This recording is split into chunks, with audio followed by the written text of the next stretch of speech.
बिस्मिल्लाहिर्रहमानिर्रहीम अस्सलाम वालेकुम welcome back to English shop viewers hope you all are doing well.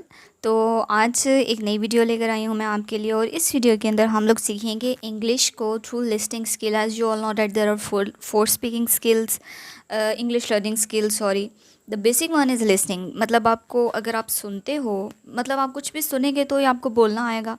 तो हम जो है वो वही वाले पुराने मेथड्स के थ्रू सीखते हैं कि ट्राई कर रहे होते हैं, जिनके थ्रू जो है हम लोग बॉर्डम फील करते हैं, यानी हम बोर हो जाते हैं, उसमें कोई इंटरेस्ट हम लोग नहीं लेते। क्योंकि आजकल जो है हम यूट्यूब पे सीखने के लिए आते हैं तो हमारे पास ऐसी ऐसी चीज़ें हमारे सामने आ रही होती हैं कि हमारा जो इंटरेस्ट है वो हम डाइवर्ट हो जाता है। हम लोग सीखने के लिए बैठते हैं लेकिन हम कुछ और देखना शुरू कर देते हैं, तो फिर हम लोग बेसिक जो हमारा पर्पस होता है उसको मिस कर देते हैं। So in this video we will learn English through story outline. हम लोग एक स्टोरी सुनेंगे, उसके थ्रू इंग्लिश सीखेंगे।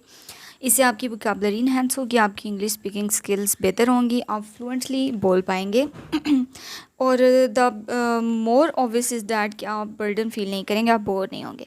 तो today story is about an English movie that is the dare. You can watch it on YouTube as well. YouTube के ऊपर available है। ये द डेयर स्टोरी है। हम इसकी स्टोरी आउटलाइन पढ़ लेते हैं, हम देख लेते हैं इसकी पूरी की पूरी स्टोरी और उसके अंदर क्या कुछ हुआ। एंड देन हम लोग इसके जो मुश्किल वर्ड्स हैं वोकैबुलरी, एज एन वोकैबुलरी, उनको सीख लेंगे। Once upon a time there was a boy. एक दफ़ा का जिक्र है कि एक लड़का था। ही वॉज रियली शाय, वो बहुत ज़्यादा शाय था, शर्मीला था। ही नेवर हार्म्ड एनीवन, वो कभी किसी को नुकसान नहीं पहुंचाता था। But his friends were mischievous, लेकिन उसके दोस्त मिस्चीवियस थे, यानी कि शरारती थे।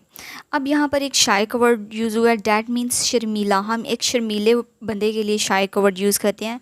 हार्म्ड यानी किसी भी तरह का कोई नुकसान नहीं पहुँचाता था एनीवन, किसी को भी, नेवर, कभी भी।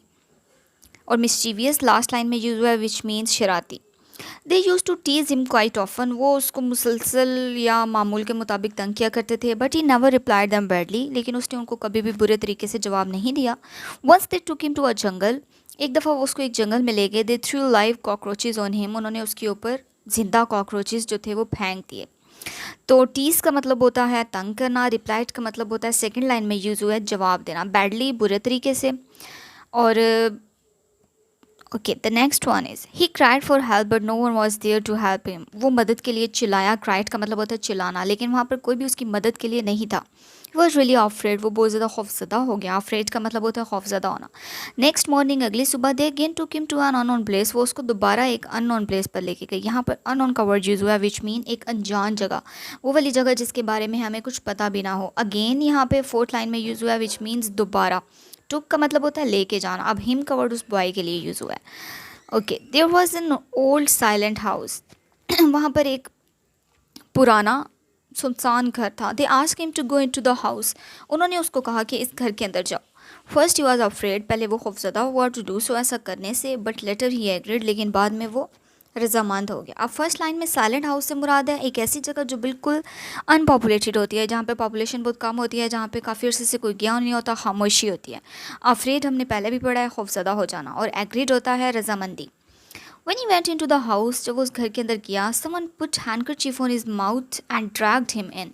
किसी ने उसके मुंह के ऊपर जो है वो हैंडकरचीफ यानी कि रुमाल रख दिया और उसको ड्रैग यानी घसीट कर अंदर ले गया। ड्रैग हिम इन, उसको अंदर लेके चला गया। The other friends rain away seeing all this, दूसरे जो सारे के सारे दोस्त थे उन्होंने जब ये देखा तो वो वहाँ से भाग गए। सीइंग होता है देखने पर, रेन होता है भाग जाना, ड्रैग्ड होता है खींचना, हैंडकरचीफ रुमाल होता है।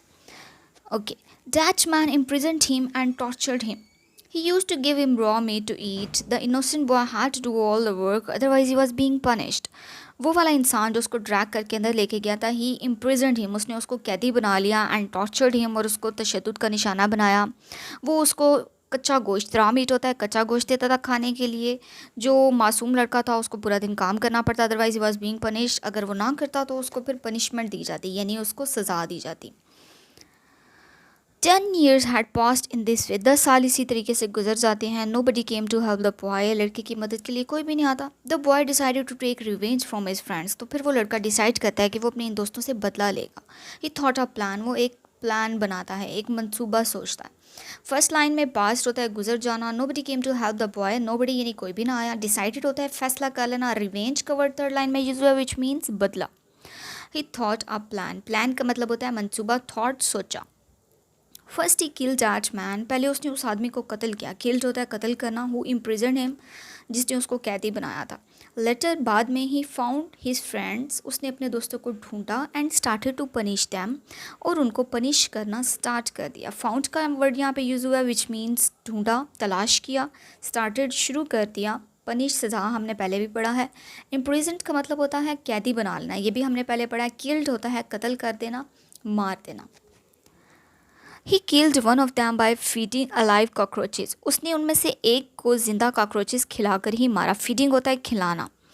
कॉकरोचेज लाल बेग को कहते हैं, अगर आपको नहीं पता तो। The other was being killed by chopping the whole body, दूसरे की उसने बॉडी चॉप कर दी, यानी कीमा बना दिया।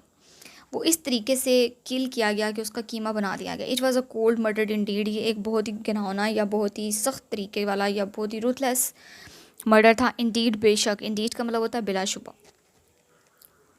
The third one was killed by being tortured, तीसरे वाले को तशद्दुद करके मारा गया। टॉर्चर्ड हमने पहले भी पढ़ा है, वर्ड टॉर्चर का मतलब होता है तशद्दुद करना, मारना।